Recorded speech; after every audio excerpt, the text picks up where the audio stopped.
Ku izina ry'Imana Data na Mwana na Roho Mutagatifu, amen. Nimuhumure bana b'Imana, buri munsi dukore tujya mbere mu by'Imana, turere neza, dukuze neza, n'ibyo dukoze byose bitera imbere mu Mana. Turabifashwamo n'amasomo y'ukuri wa mbere w'icyumweru cya 17 mu byumweru bisanzwe, aho duhimbaza abatagatifu Ana na Yowakimu, ababyeyi ba Bikira Mariya, none tariki 26 Nyakanga 2021.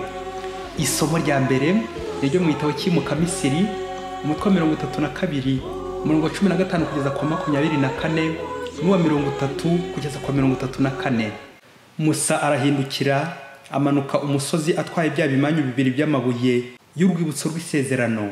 Ayo mabuye yarabaje kandi yanditseho ku mpande zombi, imbere n'inyuma. Ibyo bimanyu byari byakozwe n'Imana, kandi n'inyandiko yari inyandiko y'Imana isharaze kuri ibyo bimanyu by'amabuye. Yozuwe yumva urwamo rw'imbaga yasakabakaga, maze abwira Musa ati, ndumva urwamo rw'intambara mu ngando. Musa arasubiza ati, urwo rwamo si indirimbo y'umutsindo, si n'amaganya y'abatsinzwe, ngewe ndumva ari urwamo rw'indirimbo z'ababyina.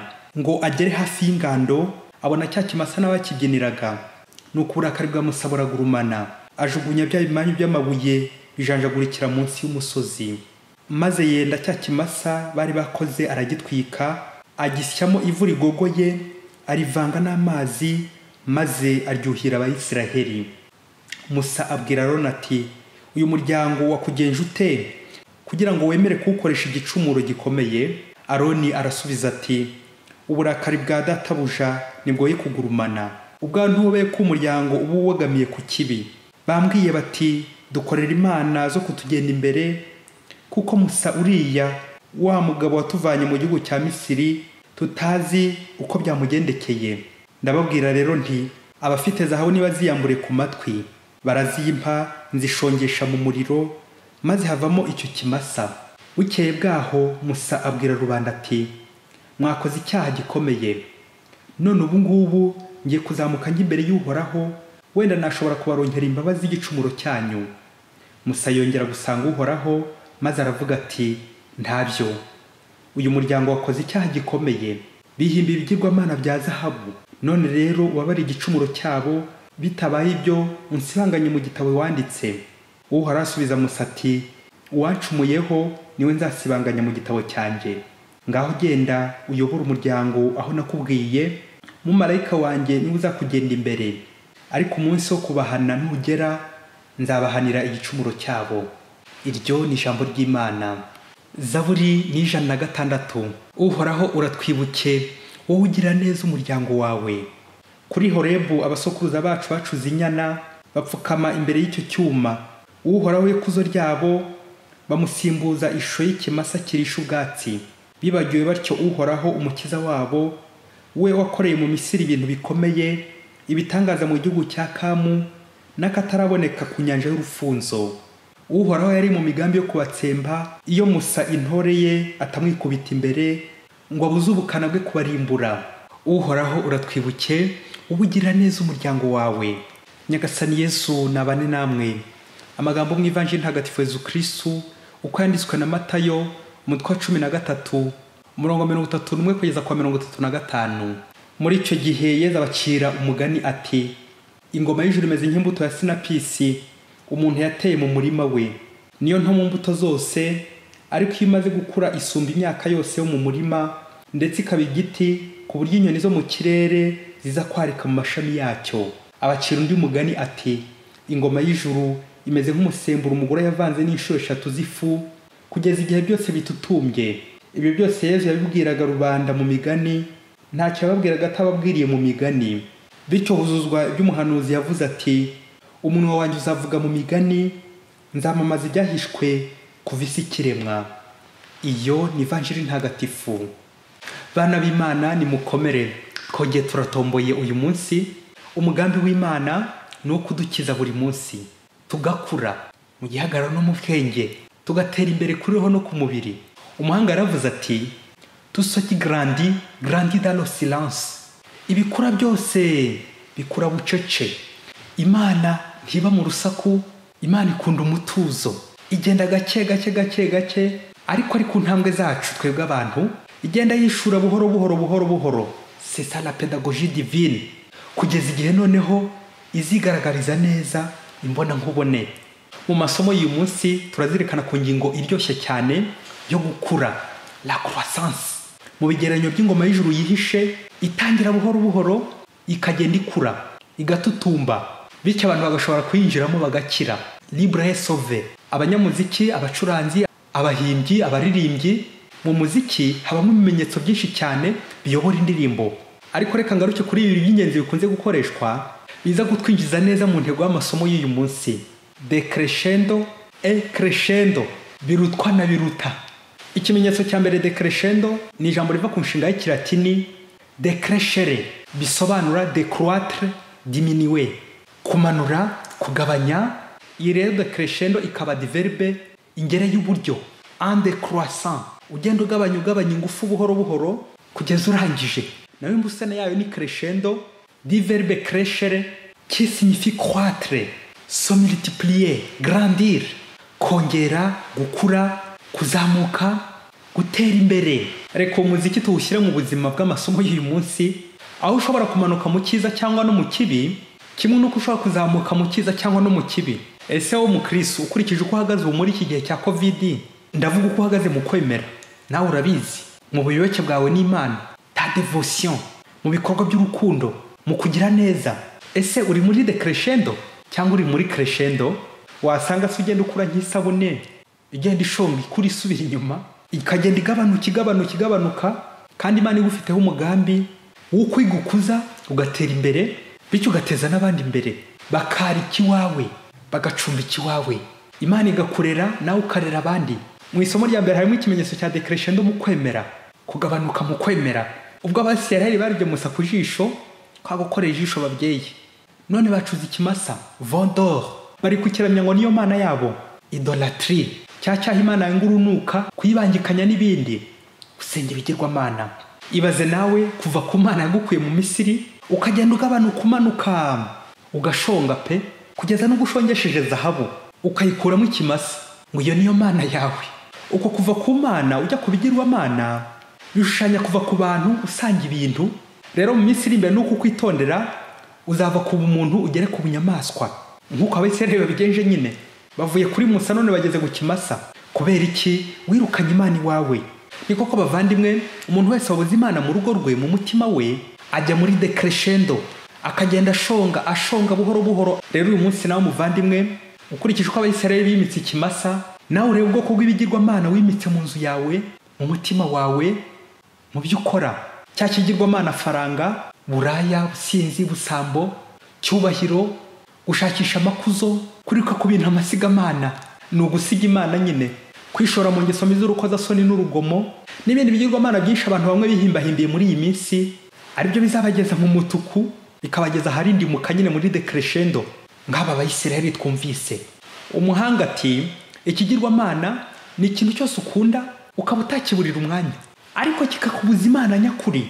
Ibaze nawe icyo kintu ukunda kikakwangisha Imana, icyo nicyo kigirwamana.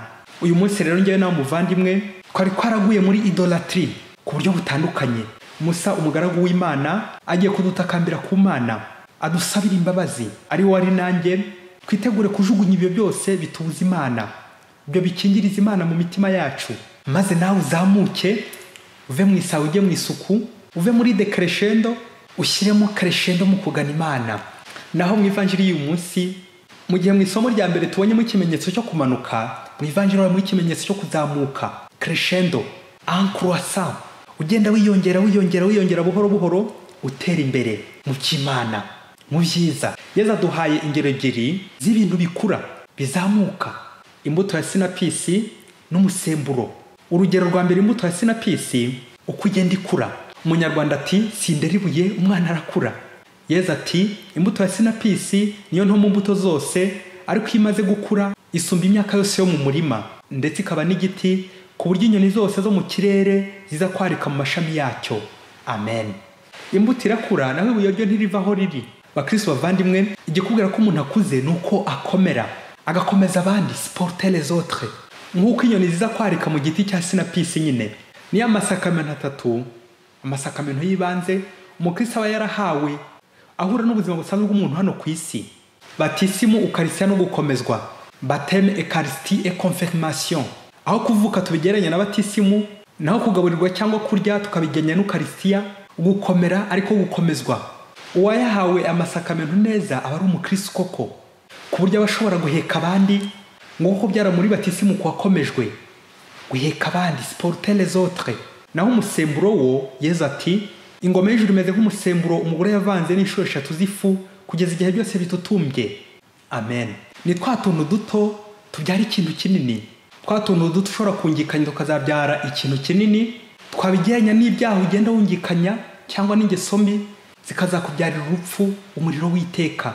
Naho tuntu duto duto twiza ni ya mico myiza igenda ikura muri wowe, uko ugenda uyikuza buhoro buhoro ari nyinshi nibwo izabyara ikintu cyiza, ubuzima bwiza, ijuru. Kuba rero umusemburo mwiza ni ugufasha abandi gukura, kwegera Imana, supporter les autres, guheka abandi. Rero muvandimwe igikubwira ko ukuze mu kwemera nuko ushobora kwakira abandi mu ngorane bahura nazo, ndetse n'ibibazo wo mubana yaguteza, za nyoni ziza kwarika. Akenshi gukura no gutera imbere mu kwemera bikunze kubangamirwa naho muzi w'icyaha wo kwirata, kwikuza. Kandi murabyumva ko nta wikuza nyine, ni Imana igomba kudukuza, iraturera nyine ikadukuza. None twebwe icyacu ni ugushaka kwiyerekana, twigaragaza ngo abandi baturebe. Nyamara tujye tuzirekana ko iby'Imana bigenda bucece, bikura bucece. Tusoki grandi dans le silence. Iby'Imana bikura nta nduru bivuza. Le bruit ne fait pas du bien, comme le bien ne fait pas du bruit. Cya cyiza kitavuza induru, kimwe nuko burya induru nta cyiza kibamo. Mukristo muvandimwe, ihangana ukora umwitozo urimo de crescendo na crescendo kuri uyu mugabo tugiye kumva, kuzamuka no kumanuka. Umunsi umwe umugabo warujuje inzu nziza ya etage yo kubamo, cyakora yari atararangiza gushyiraho plafond, ubwo nabwo akaba yaraguze imodoka nziza, imodoka y'agatangaza ikaze cyane. Byombi rero akaba yarashaka kubitaha, bityo atumira inshuti ze n'abavandimwe benshi ngo ibyo bikorwa bye abikorera ibirori, abyishimira.